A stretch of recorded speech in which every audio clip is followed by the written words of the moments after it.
When we last left the life of Kinne Wagner, he had been arrested for petty larceny, had several escapes from prison, and had been on the run for murder of Mississippi police officer Murdock McIntosh. Stood trial and convicted of 2 first-degree murder charges for the deaths of Tennessee officers John Smith and Hurbert Webb, and escaped state prison before he was executed.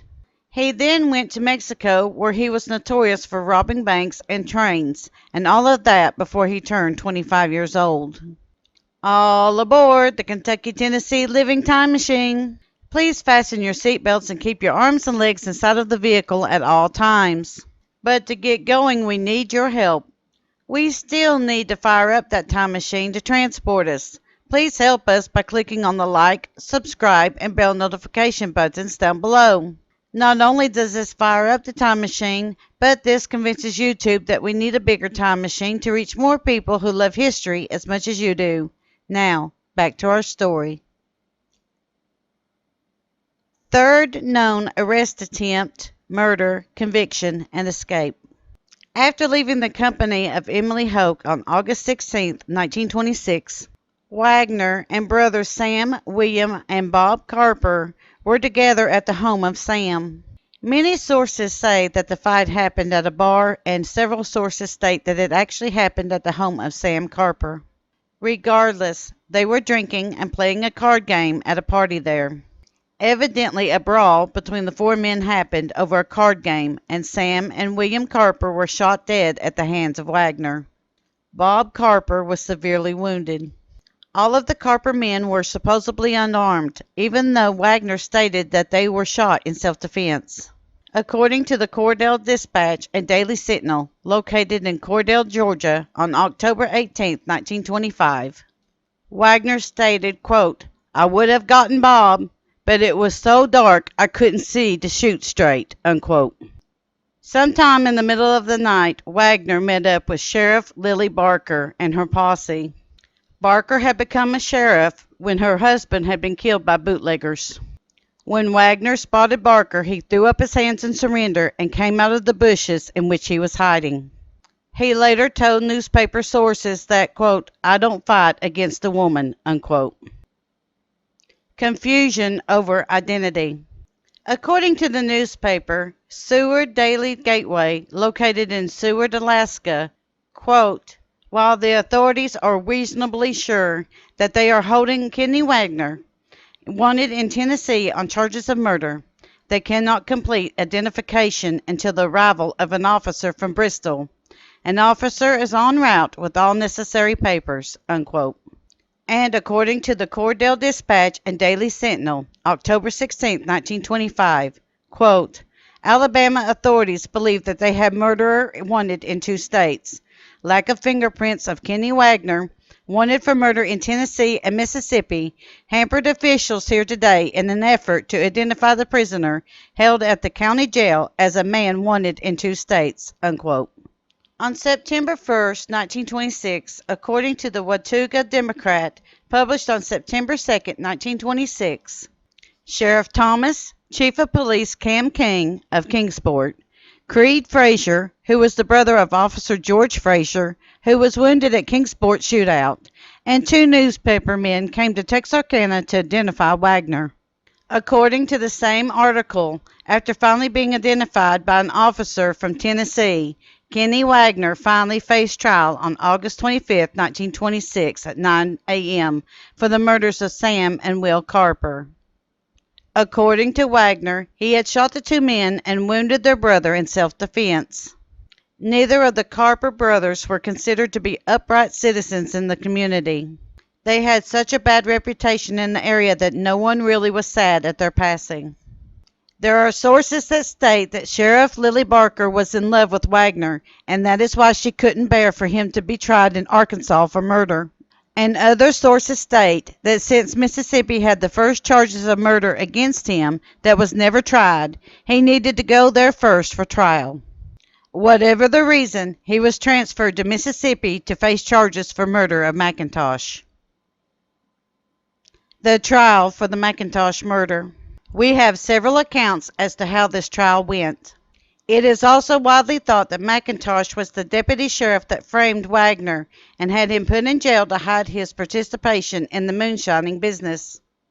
According to the Evening Star on September 14, 1926, quote, Leakesville, Mississippi, September 14th, Kinne Wagner, notorious jailbreaker and alleged slayer of 5 men, went on trial here today on a charge of murdering Murdock McIntosh, a Greene County deputy sheriff.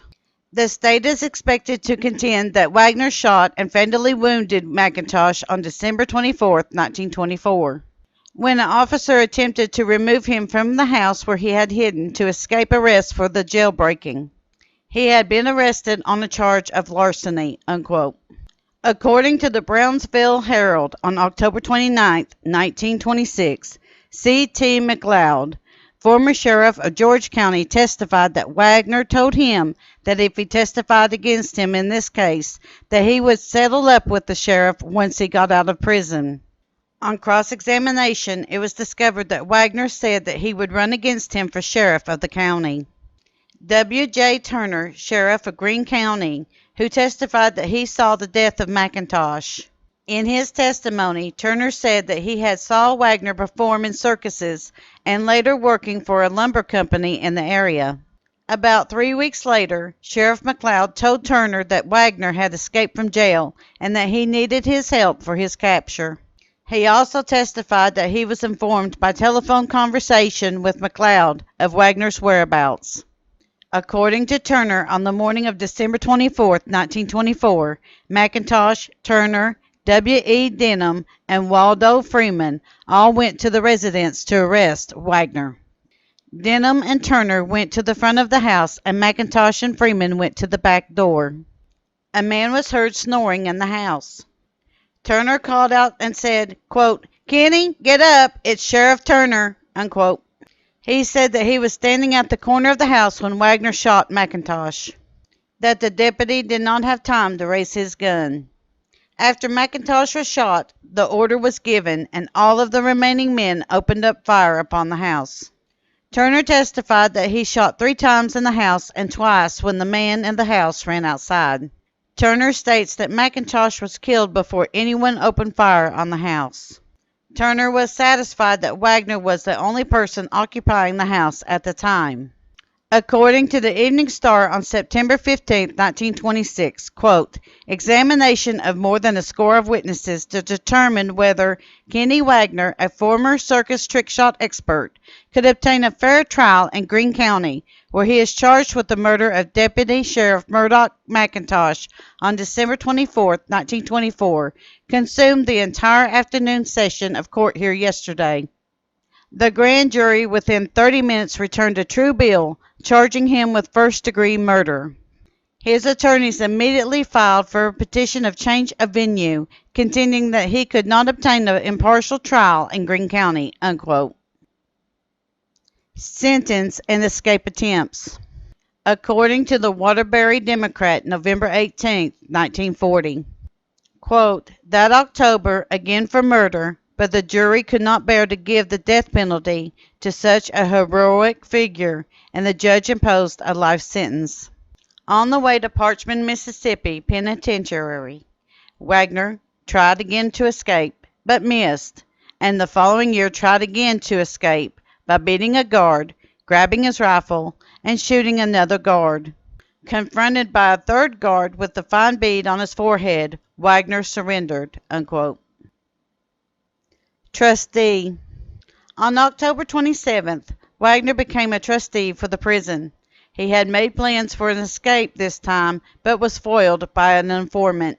In 1937, it is thought by Wikipedia and Stories of Appalachia that during this escape attempt that he had been using his time as a trustee to train the hound dogs of the prison to use to track escapees.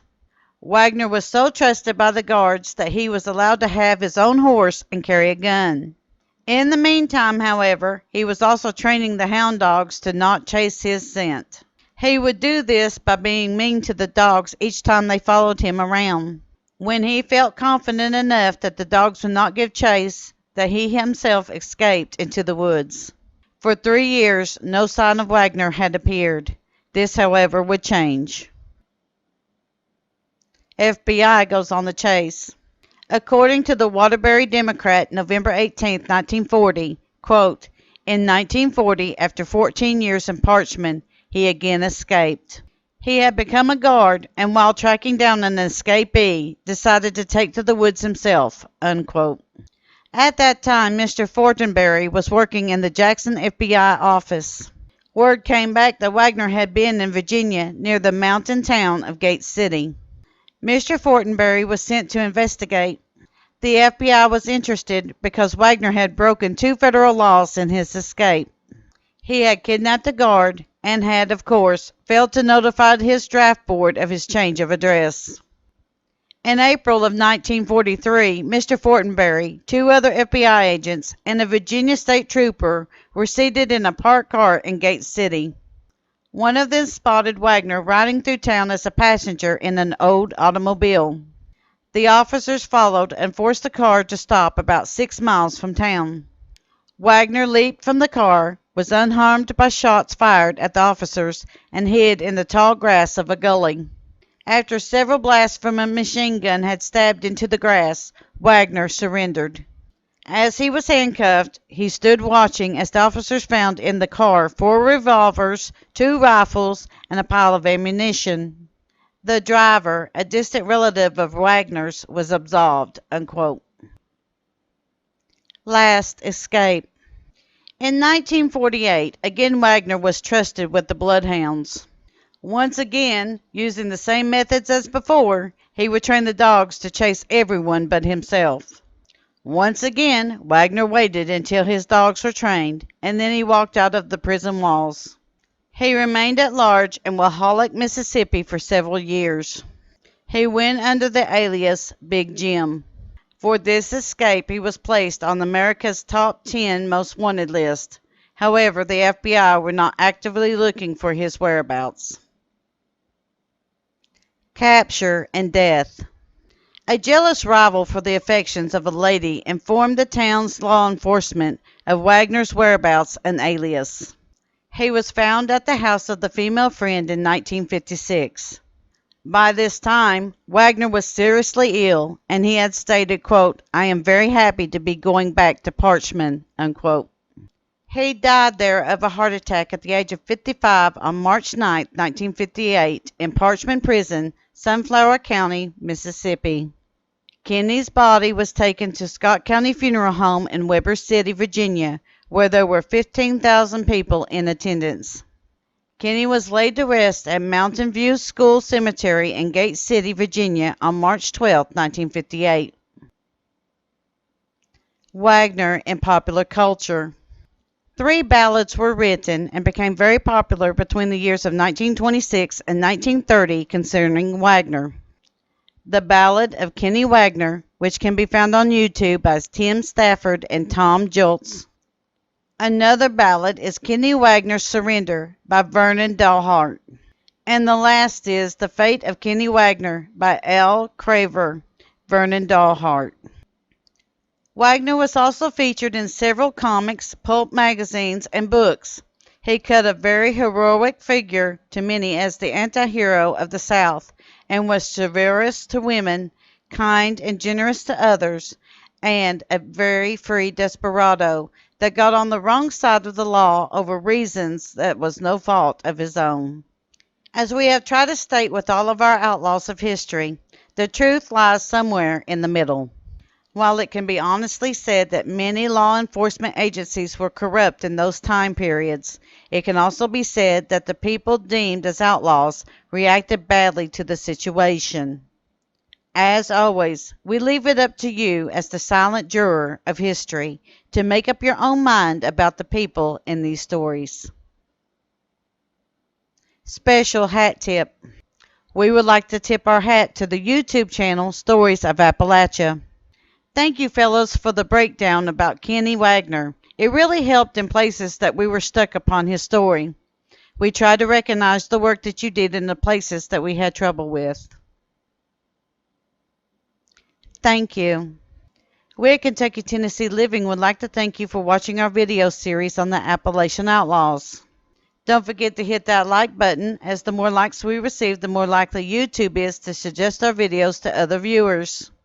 Also, to receive notice when we upload a new video, be sure to subscribe and click the bell notifications. We thank you for continuing to support Kentucky Tennessee Living as we are discovering the mysteries of Appalachian history.